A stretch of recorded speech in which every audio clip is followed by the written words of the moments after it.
Soo dhawow haddaba muuqaalkani waxa aynu ku hadli doonaa malmalaatada sida ay ku soo ifbaxday iyo halkii ay asalkeeda hore ka timid iyo dalalkii ugu horreeyay ee la geeyay iyo suuqyada sida ay ku soo gashay iyo asal ahaan waxa ay ka samaysan tahay. Haddaba soo dhawow muuqaalkeena gudaha aynu galno. Malmalaatadu waa cunto caafimaad oo si gaar ah loogu talagalay carruurta ay hayso nafaqo xumo darrada. Waxaa loo sameeyay si carruurta lagu daaweeyo guriga iyada oo aan loo baahnayn in muddo dheer isbitaal la geeyo. Waxa ay markii ugu horreysay soo baxday sanadii 1996 waxaana soo saartay shirkadda loo yaqaan Nutriset. Shirkaddan waxaa laga lahaa dalka Faransiiska. Guushii ay ka gaartay kadib, hay'adaha caalamiga ah sida UNICEF iyo WHO ayaa bilaabay inay si ballaaran u isticmaalaan malmalaatadani. Malmalaatadani magaceeda saxda ah waxaa loo yaqaannaa Balambinet, balse Soomaali ahaan waxa ay noqotaa malmalaato. Malmalaatadu waxaa laga sameeyaa lows shiidan, caano budo, sonkor, saliid khudradeed, iyo fitamiino iyo macdano. Dhammaan maaddooyinkan waxaa lagu qasaa mishiinno gaar ah. Kadib waxaa lagu shubaa baakado yaryar oo diyaar u ah in si toos ah loogu cuno ama loogu suuq geeyo. Looma baahna in la kariyo ama biyo lagu daro.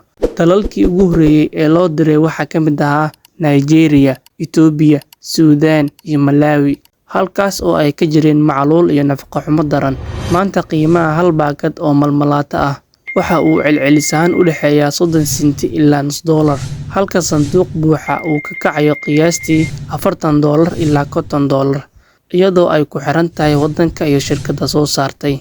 Faa'iidada ugu weyn ee malmalaato waa inay dib u soo celiso miisaanka iyo caafimaadka carruurta nafaqo xumadu hayso muddo 6 ilaa 8 toddobaad gudahooda. Sidoo kale waxay ka caawisaa koritaanka maskaxda iyo jirka, waxayna yareysaa dhimashada carruurta. Markii hore hal shirkad oo keliya ayaa soo saari jirtay, balse maanta waxaa jira in ka badan 20 shirkadood iyo warshado rukhsad u haysta soo saarista malmalaatada. Dalal kala duwan sida Faransiiska, Mareykanka, Kenya, Itoobiya, Niger, Hindiya, Bakistaan, Suudaan iyo Jamhuuriyadda Dimuqraadiga ah ee Congo ayaa ka mid ah dalalka rukhsadda u haysta in ay soo saaraan malmalaatada. Waddamada ugu badan ee loo diro waxaa ka mid ah Soomaaliya, Itoobiya, Koonfurta Suudaan, Yemen, Niger, Nigeria, Chad iyo Haiti. Sababta ugu weyn ee dalalkaasi loogu diro waa in ay halkaas ku badan yihiin carruurta nafaqo xumo darrada hayso. Dalka Soomaaliya, dalkeena Soomaaliya marka aynu gudaha u galno, waxaa badanaa malmalaatada keena hay'adaha kala ah UNICEF, WFP, WHO, hay'adahaas aan xuduudda lahayn iyo hay'ado kale oo ka shaqeeya caafimaadka iyo nafaqada ayaa dalka Soomaaliya keena malmalaatada ama Balambinet sida loo yaqaano. Dalkeena Soomaaliya marka ay malmalaatada hay'adahaasi keenaan, kadib waxaa loo sii gudbiyaa xarumaha caafimaadka iyo barnaamijyada nafaqada. Halkaas waxaa jooga shaqaale iyo mutadawwiciin u xilsaaran inay gaarsiiyaan carruurta ay dhakhaatiirtu xaqiijiyeen inay qabaan nafaqo xumo. Si kastaba ha ahaatee, mararka qaarkood waxaa loo sheegaa shaqaalaha ka shaqeeya qaybinta silsiladda malmalaatada in ay gacantooda keliya ay ku jirto ayna gasho gacanta loogu talagalay, gacantaas oo ah carruurta nafaqo xumadu hayso, balse mararka qaarkood waxa ay gashaa gacmo kale. Dabadeedna waxaa lagu arkaa suuqyada iyadoo lagu iibinayo qiimo ka hooseeya qiimihii loogu talagalay. Marka ay suuqa soo gasho, waxaa iibsada dad kala duwan. Dhalinyaro badan ayaa u iibsada iyagoo u arka macmacaan ama cunto tamar badan leh, maadaama ay leedahay dhadhan macaan oo lows iyo caano isku jira ah.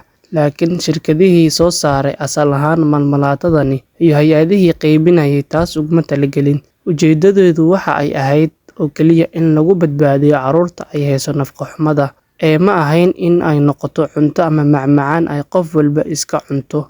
Meelo badan oo Soomaaliya ka mid ahi, malmalaatadu waxa ay xitaa gashay booskii buskudka ama xanjada, iyadoo dadka qaarkood ay u cunaan si madadaalo ama tamar dheeraad ahi ay uga heli lahaayeen.